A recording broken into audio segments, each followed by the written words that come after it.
gives a fuck about an Oxford comma? By Great 78. Who gives a fuck about an Oxford comma? I've seen those English dramas too. They're cruel.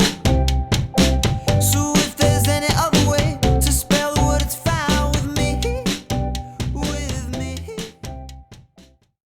Chapter 30. Live and Let Die. Kingsley. His ambition to become the Minister for Magic started even before he received his welcome letter to Hogwarts. Kingsley, tall like his father, with striking features like his mother's, had been a perceptive boy. He wasn't good at Quidditch like his father and older brother. He wasn't especially loquacious like his actress mother had been. He had a difficult time making friends. But he was intuitive, perceptive. He knew how others thought, which counted for a lot. Kingsley was smart. All of his governesses and tutors said so. His professors at Hogwarts sent home glowing reports. This pleased his father to no end, of course. Truly, his father had seen Kingsley's path forward long before the young wizard did. Everton Shacklebolt was highly ranked in the ministry. He had many political aspirations, none of which would ever come to fruition, all of which were hampered by the misdeeds of his own father, Kingsley's grandfather.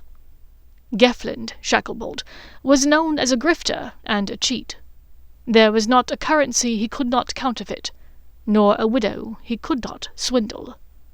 Kingsley's father, Everton, had lived on the straight and narrow path his entire life, but he could never escape his father's dubious shadow.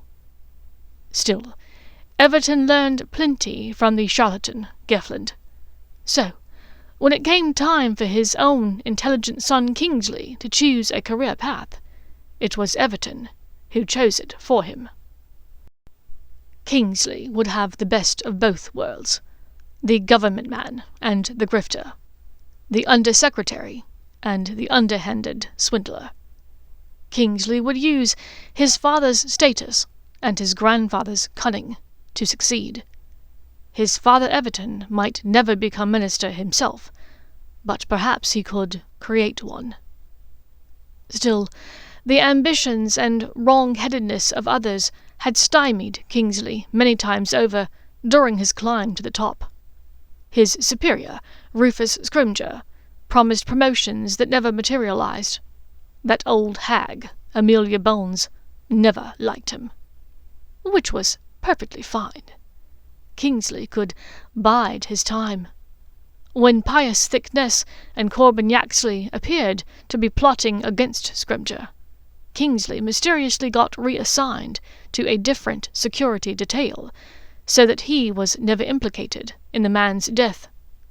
And before that, when Madame Bones brought him into her office, explaining that the Department of Magical Law Enforcement would be going in a different direction, by tapping the lesser senior Gawain Robards to take over for Scrimgeour, Kingsley had politely thanked her for her consideration, even as he monitored the movements of the Death Eaters that he would eventually blame for her death. That whole Bones business had been a near fiasco, just as he'd known it would be. Amelia Bones had been a formidable adversary in the classroom during his years at Hogwarts. Though she'd been a year ahead, as an advanced student, Kingsley was allowed to sit in on additional lessons with her year group. Try as he might, he'd never be able to best her on examinations. The night she died, he'd arrived at her house in time for dinner. The woman's polite manners and the rumours of his support of Albus Dumbledore meant that she invited him to join her. After dinner, they moved into the sitting room where she'd served tea. Thankfully, the witch had no elves, which meant no witnesses. He'd gotten her onto the sofa before he pounced, his lynx-like instincts compelling him to squeeze her neck long after she'd lost her ability to fight back. Even in near death, though, she'd almost bested him. Just as he struck, right before he knocked the wand from her grip, she brought off a Patronus charm. The hawk circled angrily as Kingsley advanced on the woman, and she called out his name. That was it. No other words, only Kingsley. He got the last laugh, though. Watching the life fade from the woman's eyes had been satisfying in the best of ways. It had been easy to lie to Eugene Bones and his family. Eugene had been one of his housemates, and the doltish man had always trusted Kingsley implicitly. After that, the path to the ministry had been easy enough, even if it took a while. He pandered to the order, even as he placated Thickness's puppet government. He waited for one or the other of them to fail, steering clear of speaking out publicly against Voldemort and his Death Eaters. When the boy who lived finally managed to kill the Dark Lord, it had been a godsend to Kingsley. True, the boy himself had not died, which would have probably been the best-case scenario. The difference between a hero and a martyr might seem small to the uninformed, but only a hero could challenge Kingsley in an election. Still, the Potter boy claimed to have no ministerial ambitions, which was music to Kingsley's ears. When the Order began bandying about names for an interim minister for magic, Kingsley was more than pleased when his name was put into the running. But it became very obvious within months that the Chosen One wasn't the only Chosen One.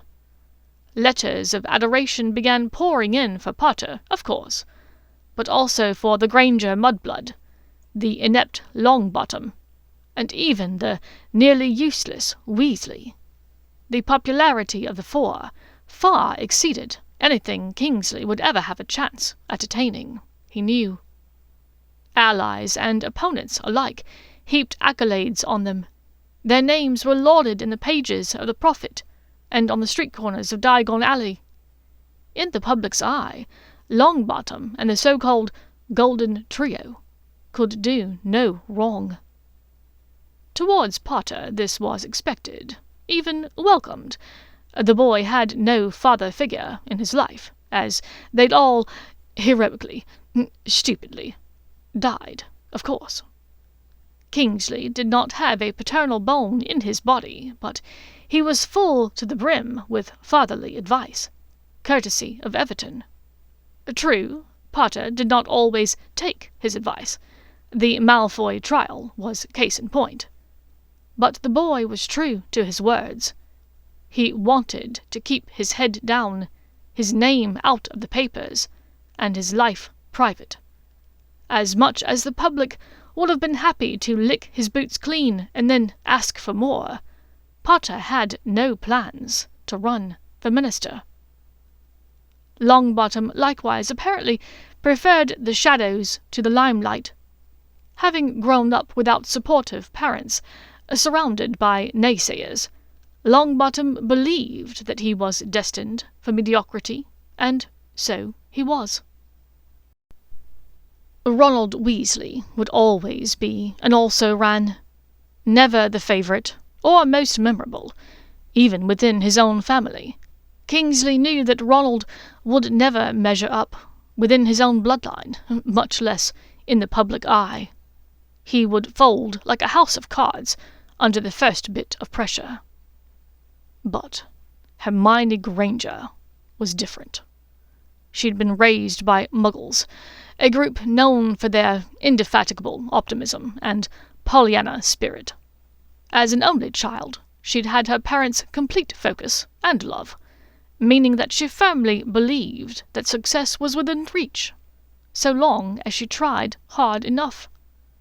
And she had tried so very hard. She'd earned the respect of plenty of great witches and wizards, and had even impressed him with her skill. Had Kingsley not wished to squash her like the bug that she was, he would have admired her plucky assiduousness. He did not. Hermione Granger emerged from the war essentially dipped in gold. Articles gushed about her vivacious personality, offered tips on how to achieve her perfect curls, waxed poetic about her grades, her magical abilities, her blend of muggle and wizarding fashion sense. The wizarding world was panting for the chance to reward her, and there was no fucking way that Everton Shacklebolt's son would allow this to happen. When Potter and the Mudblood announced that they would be testifying in Draco Malfoy's defense, Kingsley had at first been irate. The young Malfoy had all of the makings for a successful political future. Good looks, money, connections in both the wizarding and muggle worlds. An ambitious father who would stop at nothing to achieve success. Young Malfoy reminded Kingsley of himself at first, in fact. So, in the interim minister's mind, there was no better place for Draco Malfoy than rotting his life away in Azkaban. Potter and Granger could not be swayed, however. After arguing with them between Malfoy trials for several minutes, Kingsley gave up. He would need to come up with another plan. So, Kingsley bided his time, waiting for an opportunity. All the while that Malfoy and his godson and the Mudblood were back at Hogwarts, the minister fretted. Granger got plenty of fan letters in the post at the school, he knew. She received scads more sent in care of the ministry as well. Finally, in March, nearly a year after the final battle that defeated Lord Voldemort, Kingsley struck upon an idea. He would force Malfoy to spy upon the Mudblood and report back to him about her ambitions. No doubt the inept blood supremacist within young Malfoy would veer into either loathing or lust for the young woman. Neither would end well for the wizard, Kingsley was certain. If Malfoy killed the witch because of her blood status, well, that solved two of the minister's problems in one fell swoop. One dead, and one in Azkaban. And if Malfoy somehow fell under the same enchanted spell with the rest of the wizarding world concerning the young witch, Kingsley highly doubted this would happen, but stranger things had been known to occur. Then again, both problems would eventually disappear. Malfoy's reputation would contaminate Granger's in the broader public, and hers would end his amongst the upper crust of wizarding society. With Potter, Longbottom, and Weasley out of the proverbial running, this would leave Kingsley to govern as he saw fit, for as long as he saw fit, which in his estimation would be quite a long time, actually. He had plenty of life in front of him. He saw no obstacles to remaining Minister for Magic for the next 50 or so years. Sunday, November 7th, 1999. Lanecliff Estate, Swansea, Wales. Kingsley woke before dawn, as he always had. Everton firmly believed that the early to rise were the most successful, and so no one was allowed to sleep past 6 in the morning in the Shacklebolt household. A practice that Kingsley ascribed to as well, even after his father's death years before. He stood and stretched, staring out of the dark window, knowing that the Bristol Channel was out there, even if he couldn't see it. The powerful ocean had frightened him as a child, but as a man he knew fear was only a construct of his imagination. Looking to his left, he saw that his usual breakfast was already waiting for him. Barely warm porridge, half of a grapefruit already sectioned, and 1 cup of overly steeped oolong tea. Kingsley did not have a taste for any of these things, which made it the ideal breakfast. Another lesson from Everton. Eat breakfast quickly and move on to more important things in the day. Let the ne'er-do-wells linger over omelettes and pastries, whilst you get ahead in life. Sipping his tea, he found that Gibby had forgotten the sugar, but no matter. The elf would be in to give his morning report on the enchanted parchment, detailing Granger's and Malfoy's movements and whereabouts soon enough. A simple reminder from Kingsley about the forgotten sugar would be enough to make the creature punish himself for hours over his mistake. He would not forget the sugar again. The minister had assigned Gibby to watch the enchanted page that followed Malfoy and Granger's pins. Over the last few days, Gibby reported the pair to have been inseparable, which Kingsley took as a good sign. Nearly a week had gone by since Malfoy had gone to Gringotts to select a ring. Kingsley needed this betrothal to be soon. Already, Chief Dagry of the Wizengamot had asked a few times as to the status of Kingsley's inquiry into Grade's tampering at Oxford, based on Hermione Granger's letter. Dagry would not be put off forever, and Kingsley could feel the other man's distrust in him mounting with each of their encounters. True to his routine, Gibby appeared with a pop promptly at 7. Kingsley barely looked up from the Daily Prophet. "Anything new with the parchment?" "No, sir. They is still together, sir." The minister nodded. "You forgot my sugar this morning," he said almost conversationally. "Oh, sir, Gibby is so sorry, sir." The elf had the fireplace poker in his hands in moments, beating himself round the head. Kingsley allowed this display to go on for a bit longer than necessary, before he waved a hand to dismiss the elf. "Come back if anything changes with Malfoy and Granger." The sound of a pop indicated Gibby's departure. Done with the prophet, he checked his daily agenda. There was a benefit luncheon hosted by Esther Greengrass, something about magical tortoises, or perhaps regular tortoises. Kingsley could not say, and frankly did not care. He answered a handful of correspondence, sent a series of tasks to Percy Weasley of things to be accomplished before tomorrow morning, when the work week began anew, and did a quick exercise routine. He was just exiting the bath from his regimented 4-minute shower when he heard a series of insistent pecks at his window. Squinting into the darkness outside, the minister could barely make out the mottled grey and white feathers of the owl perched on the windowsill. Kingsley sighed, pushing down the wave of annoyance that threatened his good mood this morning. He recognized this nameless bird as one of his own, one that he had loaned to the squib that worked on the Oxford campus. Dealing with Miranda Perkins and her weirdly obsessive son was shaping up to be even more of an absolute nightmare than the business with Malfoy and his love for the mudblood. When he contacted the woman a bit less than a year ago, explaining his concerns about Hermione Granger, the woman had been sympathetic. As a squib, she had a natural dislike for muggle-born witches and wizards.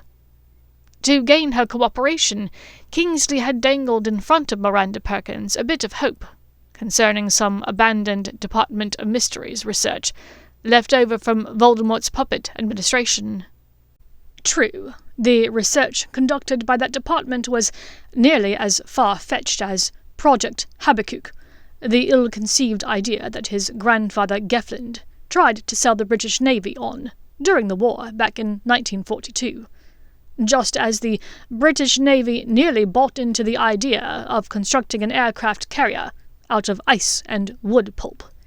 The wizarding world was nearly told that magic could be taken away from a mudblood and transplanted within a squib. But the end of the last Wizarding War ushered in a new era and a more egalitarian way of thinking. The unfinished research in the Department of Mysteries was hidden away. The unspeakables assigned to the experiment had abandoned it as soon as Pious Thickness was removed from office. But Miranda Perkins did not need to know any of that. A little subterfuge could go a long way, as Everton Shacklebolt had always been quick to point out.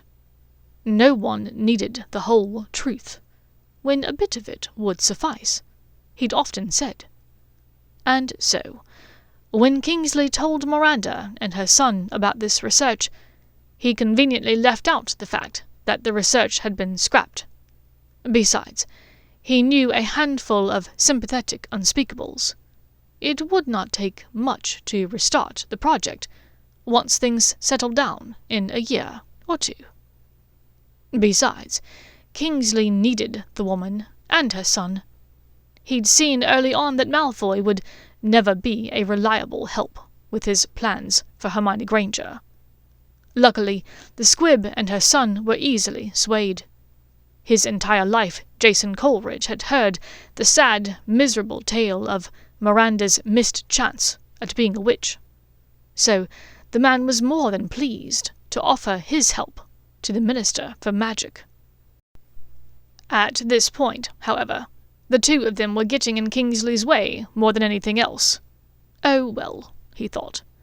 When all of this was said and done, the world would not miss a squib and her son very much anyway. Throwing open the window to let in a gust of saltwater wind that blew in the scruffy owl with it, Kingsley retrieved the damp letter from the ground. His drawing charms were ineffectual. In her haste to write him a note, Miranda had used a cheap Muggle writing pin on the paper, meaning that the words had run together on the page. The only things that stood out clearly on the letter were the words "Fight," Draco Malfoy, "Wand," and "She suspects." Kingsley's blood ran cold. She. Granger. Suspects what? And what sort of fight was Miranda talking about? He stood wrapped in his towel and clutching the wet pages, eyes wide with possibilities. The damp owl at his feet hooted feebly for a treat, and the minister kicked absent-mindedly at it. Gibby would attend to it when he returned, to explain to Kingsley exactly what the fuck was going on. But before he could even summon the elf, a pop of apparition announced the creature's arrival. "Master Kingsley, sir, the mudblood left the flat. The Malfoy boy is by themself in the flat, sir." "Good," Kingsley said, gritting his teeth and summoning his robes, "because he has some explaining to do." Within a matter of a minute, he was fully dressed and turning on the spot to disapparate. His destination was fixed firmly in his brain. Pegwater, Flat 307, Christchurch College, Oxford, England. Appearing inside the now spick-and-span sitting-room, Kingsley wordlessly raised his eyebrow at young Malfoy, who said nothing. Then he lifted his wand in the direction of the two bedrooms. "Hominium Revelio," he intoned at each bedroom door. Both rooms were empty. They truly were alone. He took in the sight of the bruised and battered Malfoy, and smiled in pleased satisfaction. "Malfoy, it seems you've had a productive week. So, tell me about the fight that gave you that shiner." Draco. Theo's crack of disapparition with the scarf was followed instantly by the immediate and deafening silence of a muffling charm from Granger's bedroom, where the two nearer auras were waiting with her quick-quotes quill. Draco only needed to pace the undersized sitting-room for a minute or two before another crack of apparition broke the perfect silence. His heart rate jumped, and as his eyes met the minister's, he found himself occluding hard to keep the man out of his thoughts. He would need to maintain his occlumency throughout this, he knew. Otherwise, the wizard would see straight through his subterfuge. "Malfoy, it seems you've had a productive week. So, tell me about the fight that gave you that shiner," Shacklebolt asked with a leering smile. Draco returned the look with as much of a sneer as his bruised cheekbone would allow. "I would have assumed that you already know where I got this, Minister. The son of your squib lackey gave it to me last night. Jason Coleridge. Does the name ring any bells for you?" Shacklebolt rolled his eyes. "Fighting over the mudblood, I take it." Draco hesitated only a moment before answering. "Yes. Was he your backup plan, in case I didn't follow through with your harebrained scheme of sinking Hermione by tying her to me?" The older man answered in a sarcastic tone, "That's not a half-bad idea, Malfoy. Are you sure you don't have ministerial ambitions yourself?" Draco clenched his jaw. "If I did, would you be trying to get rid of me too? The way you are with Granger?" "I already did, Spanner. If it had been up to me, you would have been picking maggots out of your sores in a deep hole in Azkaban." Draco exhaled a humorless chuckle. "Of course. I forgot. So, what was your endgame with Miranda Perkins and her son? You didn't think I would follow through with telling you about Granger's progress, is that it?" The Minister for Magic smiled. "My father always told me to trust, but verify, Malfoy. Which is what I'm here to do. No, my elf informed me that the two of you visited the Granger residence recently. I trust this was to ask— You know, Minister," Draco interrupted quickly. If he could avoid talking about the Minister's mental plan for him to marry Granger, as a way to keep her down, all the better. If things went according to plan, the transcript of what they said here today would be entered into evidence in front of the Wizengamot, meaning that Granger might read it one day. He never wanted her to think that he would marry her for any other reason than love. Now he hurried to speak over the man. "You never did explain how you always knew where Hermione and I were. How did you track us, exactly?" Shacklebolt looked at him as though he were touched in the head. "I assumed you had worked that out for yourself, since you suspected Miss Perkins. The pins are highly accurate at keeping track of both of you. And, of course, her son was good at keeping track of Miss Granger, keeping her occupied for short stretches of time." Draco's lips twisted wryly. "I thought it was my job to keep her occupied, Minister. Isn't that what you told me 6 months ago, when you ordered me to get closer to her? Well, you were mucking it up so badly. I needed a backup plan," Shacklebolt said. "The state of this sitting room alone. Salazar's bollocks. I'm surprised she was ever willing to give you the time of day." "Granger has always been able to look beyond the surface," Draco said lightly. "But truly, did you really think her getting closer to me would be enough to derail her ambitions?" "Hermione Granger has always been free to pursue her ambitions, so long as they didn't interfere with mine. There are plenty of ways that a mudblood can make a difference in the world.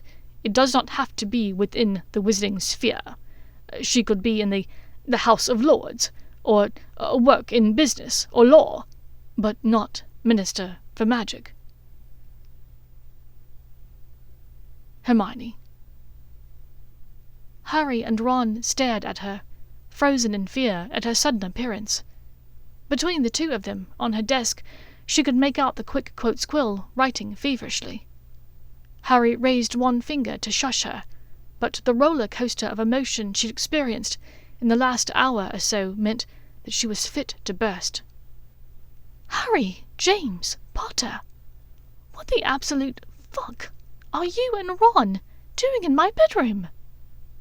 Now she noticed the skin-coloured threads of a pair of extendable ears snaking across the tiny bedroom, feeding out under the closed door. "Are you spying on Draco and Theo?" "No, just," Harry said in a loud whisper. He gestured weakly to the rapidly writing quill, and fell back a step to allow her to move closer. She began to read over his shoulder, shock slowly blooming on her face. The exquisite quill, being a pristine example of a top-of-the-line product, was not only writing down the words being spoken in the next room, it also had the ability to write using the speaker's handwriting. Judging from the vastly different, alternating script, it was clear that 2 people were speaking. She could not make out audible words from the sitting room, but the words were being formed by the quill, here, on the page. Her eyes flew to the top of the page, skimming quickly over the words. "The son of your squib lackey gave it to me last night. Fighting over the mudblood. Get rid of me, the way you are with Granger. A deep hole in Azkaban." "What is this?" Hermione breathed. Neither wizard answered. She turned a hard stare onto first Ron, then Harry. "Someone answer me. What is this?" Finally, Harry broke his silence. "Shacklebolt asked Malfoy to keep an eye on you, get you out of the picture, so that you wouldn't be able to challenge him by running for Minister for Magic." "What?" she said loudly. Harry and Ron both shushed her quickly, their eyes darting to the door. But the quill kept writing, meaning that no one in the sitting room outside had heard them. "Hermione, you got to stay quiet. I don't know everything that's going on myself, but I get the sense that if Shacklebolt finds us in here, it won't end well for any of us." "Just explain to me," she started in a calmer voice. "Just read, Hermione," Harry urged. Draco. "She could be in the House of Lords, or work in business or law, but not Minister for Magic." Shacklebolt sneered. "That's right. That job is taken. I believe I've made myself clear about that." Draco scoffed. "I find it funny that you use the word taken. Seems like that's exactly what you did, seeing as you couldn't get appointed a leadership role on your own." The older man's shoulders stiffened. "What do you mean by that?" "Surely you remember, Minister." Draco feigned confusion. Inside, his nerves jittered as though he had swallowed a scintillating solution. But when the case was closed, there was no reason to reopen it unless the Aura Department was given new evidence. "It's only been a few years, after all, since Amelia Bones died." Shacklebolt's eyes flashed. "What do you know about—" But then he broke off, unwilling to say more. "Why did you do it?" Draco probed. "Exactly what is it you think I did, Malfoy?" He gave the minister a shrewd tilt of his head. "I know you killed her." Shacklebolt sneered again. "I suppose you've talked to Evangeline Knott. No doubt this is some moronic idea of hers." Draco raised a brow, walking around the back of the sofa where Granger's familiar was stretched out in a poof of orange fur. He reached a hand towards the chin of the beast to scratch, and the creature miraculously allowed it. "I didn't need to talk to Evangeline. The evidence has been there from the beginning. I happen to know that the team of Death Eaters you pinned it on were nowhere near her house that night." "How would you?" Shacklebolt frowned. "I lived at his headquarters, remember? None of Voldemort's people went there that night, so I know she was killed by someone else. Then I learned that you had been passed over for the top spot in the Aura Division. It wasn't too hard to figure it out." Draco, having not been involved in the day-to-day workings of Voldemort's army, actually knew none of this. But if the minister was able to cover up a murder with his own lies, surely the lies Draco told to uncover it could be forgiven. Shacklebolt was silent for a long, calculating moment before he answered. "Well, so what if I did kill her? Amelia Bones was a meddling fool. She always assumed that she knew best. I would have been a spectacular head aura. But it's no matter now. I've moved on from it, and I think the people would agree with me. I've been an excellent minister. Morale is high. The economy is good.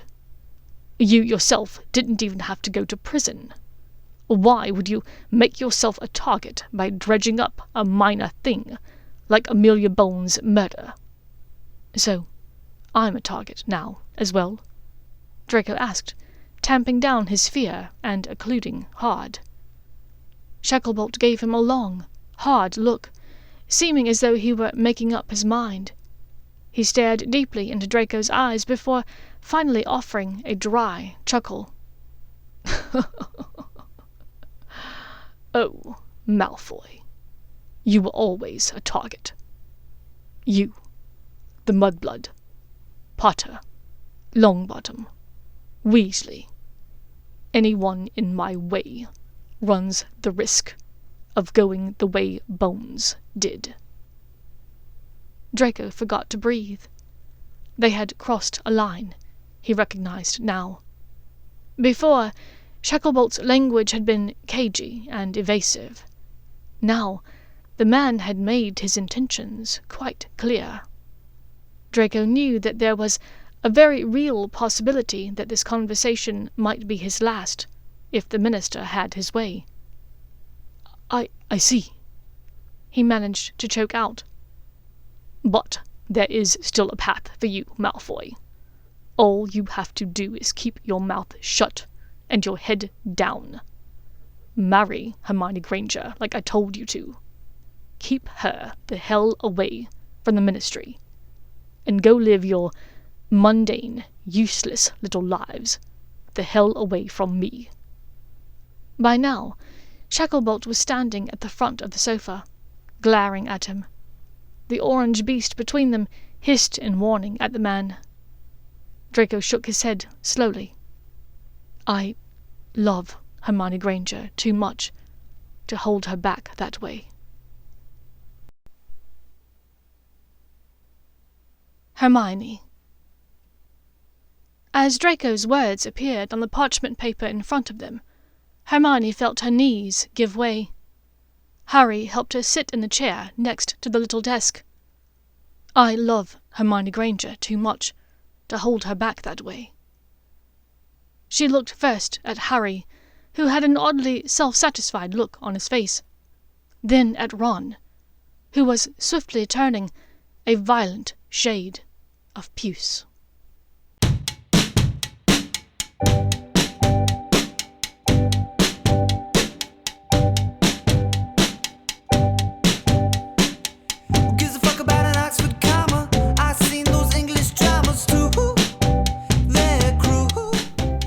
Thank you for listening to Who Gives a Fuck About an Oxford Comma by Great 78.